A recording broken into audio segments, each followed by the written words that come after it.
are some really great exercises that you can do to help strengthen your core. And I'm not talking about sit-ups and crunches either.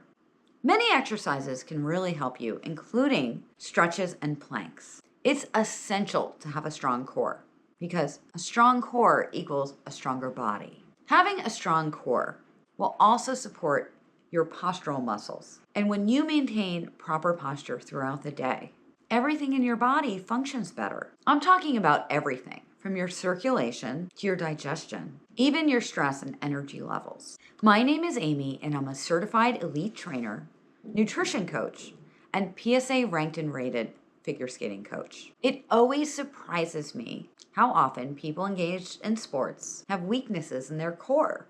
And I often provide specific exercises to athletes to improve their performance. But this doesn't just apply to athletes. I often work with athletes' parents and families and even other coaches to help them create change and get real results. Your core is a huge part of your fitness and wellness because your core are some of the most important muscles of your entire body. It's true, an out of balance core can make it a lot harder for you to reach your fitness and wellness goals, even if you're not an athlete. Today, I'm going to tell you how to do a perfect plank, a few stretches, and other exercises you need to do if you sit a lot, work behind a desk, drive a vehicle, or sit at a computer all day. I really want you to try these. And let me know in the comments down below how you make out with them. Also, I post at least 3 videos a week, sometimes, usually, typically more. And these videos can help you find simple but life-changing habits. So if you're new here, be sure to hit that subscribe button and tap the bell so you never miss a video. And if you're not new here but you haven't subscribed, what are you waiting for? Just go ahead and get that out of the way. Okay, so have you ever stood up after sitting for a long time, either at work or a long car ride, and been shocked at how stiff you were? Maybe you even had to do what I call the Frankenstein shuffle, when you tried to walk across the room because your joints felt locked up. Or maybe your legs fell asleep. I know I've definitely felt that way a few times. Leave me a comment down below if you have any idea what I'm talking about. All right, so let's jump into the stretches because these can really help you with that Frankenstein shuffle. If you sit a lot regularly, you can imagine it'll have a long-term effect on your body. Some muscles will get overly tight, some will get too loose, and some will even lose strength faster than others. Now, all of that can have a pretty huge effect on your posture. But here's the good news. Doing a few stretches every day can help counteract that, especially if you are active outside of work. But first, here's a little warning for you. If you work in an office with other people, your coworkers will probably give you a few weird looks when you do these. That's okay. Ask them to do it with you. And before you know it, you'll have the entire office stretching. Okay, so here's the first stretch. I'm gonna start with a standing stretch for your quads and your hip flexor. You're gonna wanna hold onto your desk or chair for support. Bend your knee and grab your ankle. Slowly. Bring your heel up towards your left glute. Be sure to stand tall, keep your core braced, and your butt muscles tight so you don't arch your back. Doing that will also help intensify the stretch. If you can, drop your left knee so that it's in line with your right knee to make the stretch even more effective. You'll want to hold that stretch for about 30 seconds before repeating the other side. You will feel so good after sitting for a while. The stretch is what I call the figure 4. You'll want to sit tall on your chair, both feet flat on the floor. With your foot still on the floor, bend your other knee and cross your left ankle over your right thigh, just above the knee, so that your legs form the top of the number 4. Keep your abs engaged and shoulders tall.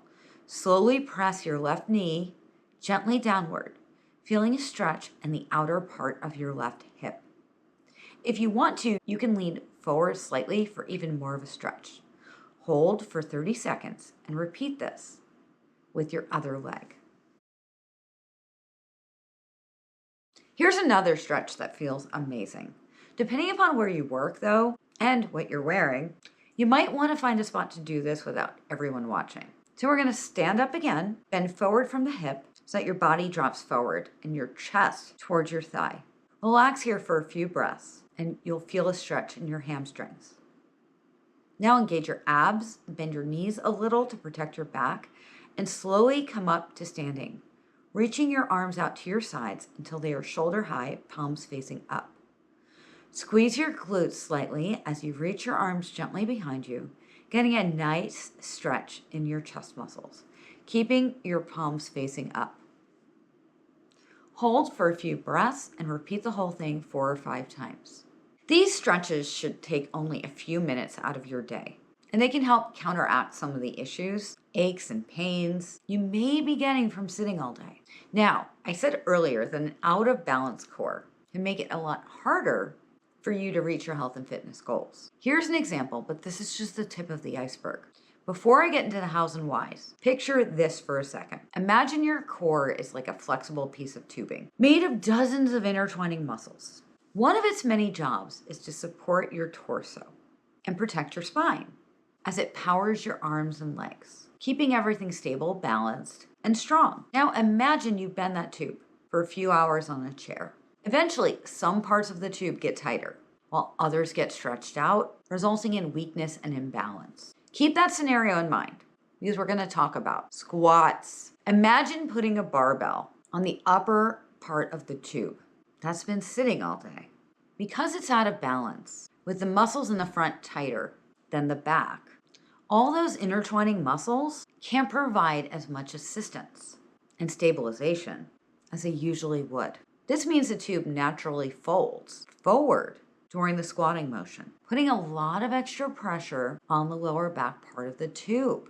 But if all the muscles were working together, hold the tube upright during the squat, it could have transferred more weight down to the legs, which would have been safer and would have accommodated more weight on the barbell. The same principle applies to almost every strength exercise. So what can you do to make sure the tube is strong and stable with all its intertwined muscles in balance and working together properly? Make time for specific core mobility work. Here's a quick routine you can do to balance your muscles if you sit a lot. I'm going to start with my personal favorite exercise, and it's great for everyone, from conditioning my youth figure skaters to power lifters, even to grandparents who want to stay fit, independent, and strong. So literally, this exercise is great for everyone. It's one of the most functional exercises you can do for your core and entire body. So let's talk about this fantastic exercise. It's called the farmer's carry, and it basically mimics a farmer carrying 2 heavy buckets of water. Have you ever tried this before? Leave me a comment down below and let me know. When you're using the right amount of weight, it's surprisingly challenging. It works your arms, shoulders, neck, back, glutes, and legs. So it's great for your core, which we've been talking a lot about this month. But it also gets your heart rate up. When you use proper form in this exercise, it can build incredible total body strength fast. You can really feel it working all those muscles while you're doing it too. And this is also why I recommend starting slowly when you first try this, because it can sneak up on you, so you really feel it the next day.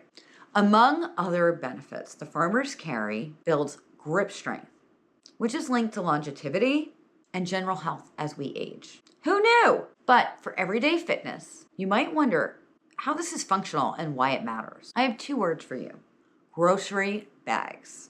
After a trip to the store, carrying those grocery bags into the house is basically the same thing as a farmer's carry. Okay, so let's talk about the proper farmer's carry form. To start, grab 2 dumbbells or kettlebells that are the same weight. They should be heavy enough to feel challenging, but not so heavy that you can't do this. Hold the weights by your sides next to your thighs. You want your arms to be straight, but you also don't want to lock out your elbows. Just hold the weights naturally. Set your shoulder blades so that they are down and back. Put your spine in a neutral position and brace your core. The weight should be heavy enough so that you can feel the difference when you set your shoulder blades. Now it's time to move. Walk at a slow pace in a straight line, keeping your upper body aligned, then carefully turn around and return to your starting spot. As the weights become heavy, it can be tempting to hold your breath. Shift your position by moving your shoulders forward or to lean forward, or even grit your teeth a little. You might even think about walking fast, but avoid all that. Just keep walking with good posture at a steady pace. That's 1 set. And one set might be enough for you to get started. Try it and see how your body responds before you add on too many. And if you're more advanced and want to really challenge yourself, after you got the basics down, try it with just one weight on one side, keeping the other hand empty, while keeping a neutral position while you walk, and not lean over to the side of the weight. Remember, the point is to challenge your muscles. Next, fire up with glute bridges. This move also works your core. Lying on your back with your knees bent and feet flat on the floor, push up through the heels and lift your hips up towards the ceiling, really squeezing through your glute muscles. Repeat for 15 to 20 reps. If your hip flexors are super tight, it can affect how well your glutes do their job here. So it pays to really focus. Work on your rotational strength through a wood chopper. I actually use this exercise with my figure skaters all the time. It helps them if they're having difficulty with torso rotation for certain moves. I don't use weights with young skaters, but I do recommend that older skaters and adults use weights. Hold a light to medium dumbbell with both hands and stand with your feet shoulder width apart. Twist slightly so the dumbbell is by your right thigh, and abs braced, move the dumbbell at a 45-degree angle so it rotates toward and above your left shoulder. Return to the starting position and repeat 8 to 10 reps. Repeat on the other side. Now, let's move on to the reason why you're really here. Planks. Planks are so important because they can help strengthen your muscles, stabilize your core, and protect your spine. But doing a plank correctly can be more challenging than you might think, because not only is it difficult to see yourself in a plank, a lot of us have muscle imbalances that make it even more difficult to get into the proper plank position. Leave me a comment down below. Let me know when the last time you did a plank was, and if you were in proper form. It's okay if you don't know. Leave me a comment about that too. I see so many people with their hips too high, too low, collapses in the upper back. So today, let's try to fix all that. If you are ever confused whether you're doing a plank the right way, no worries. I'm going to walk you through it step by step. We're going to start with your stomachs on the floor. Your knees should be about a hip width apart, and your elbows directly under your shoulders. Hands shoulder width apart. Brace your abs, come up onto your knees so that your hips are just under shoulder height. Make sure you're keeping your neck long and head aligned with your spine. You should definitely feel this in your core muscles. If not, check to make sure you're not hunching your shoulders or that your hips aren't too high. Your back should be nice and flat. If you feel like you can do a little more, press into your toes and lift your knees from the floor. From your quadriceps, shrug up towards your hips and let your spine lengthen. Press back onto your heels and squeeze your glutes slightly. Breathe and hold this position for 15 to 30 seconds. Longer if you can. Keep your hips nice and neutral, keep your core nice and tight, and be careful not to let your lower back start to arch. Be careful not to collapse onto your shoulders, and also be careful not to lean and favor one side over the other. Here is your perfect position for a plank. If you follow these simple steps one by one, you'll find it becomes easier to get into the plank position, and you'll notice a huge improvement in your overall core strength. But if you're still unsure if you're holding a plank correctly, grab your phone and take a video of yourself. Or even better, do it in front of a mirror. It can help a lot. I recommend practicing your plank exercise 3 times a week and doing 1 to 3 sets for 30 to 60 seconds. But if you're just starting out and you can only do 15 seconds, that's okay. I also want to take a moment here to mention foam rolling, because it can really help out tight hip flexors. This is a foam roller, and you can use it to do some self-massage, which really helps loosen up any tight muscles. You can get into a plank from your forearms and roll it under one of your hips, gently back and forth for about 30 seconds, paying particular attention to any spots that are tender. Repeat on the other side. Bonus, roll out your quads. Those are the muscles right in the front of your thighs. So those are some exercises to help get you started. I hope they make a difference in your overall strength and help you get the results you're looking for. And if you want to make some significant changes in your core strength, be sure to check out my Stronger to the Core Challenge. It's free. Don't worry, it's free. As my gift to you. And it contains a ton of information on the importance of posture, along with exercises you can do to help. Just go to amyvricka.com/freebies. There's lots of other freebies on that page too. You don't have to just get one. You can get as many of them as you'd like. And if this video has helped you out with your plank and other exercises, give it a like and share it with your friends and on social media too. Remember to subscribe and tap that bell so that you never miss a video. This is Amy. I will see you real soon. Thank you for watching. Bye.